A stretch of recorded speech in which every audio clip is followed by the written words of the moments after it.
Limbah sampah plastik sangat berbahaya bagi ekosistem lingkungan hidup, namun dapat dimanfaatkan kembali menjadi bahan fashion.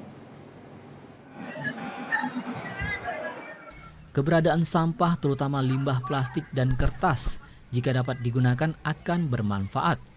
Seperti dilakukan ratusan pelajar Kabupaten Pali yang melakukan fashion show 3R dengan limbah sampah berbagai motif yang menarik ditampilkan. Terlihat kostum indah dari limbah koran, plastik, mie instan, dan limbah lainnya. Kepala Dinas Lingkungan Hidup Kabupaten Pali, Bakrin, menjelaskan penampilan fashion limbah dengan tujuan memberikan edukasi anak-anak bahwa sampah, terutama limbah plastik, sangatlah berbahaya bagi ekosistem lingkungan karena tidak bisa hancur dalam hitungan waktu lama. Luas dengan adanya Fashion 3 ini supaya masyarakat itu sadar bahwa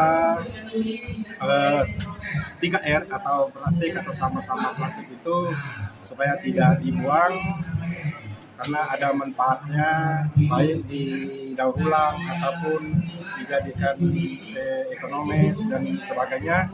Tapi kalau masyarakat tidak sadar maka akan menjadi katakanlah bencana dengan ada sampah-sampah yang bertebaran ini. Masyarakat Kabupaten Pali dihimbau tidak membuang sampah sembarangan. Muhammad Usniawan, TVRI Sumatera Selatan, melaporkan.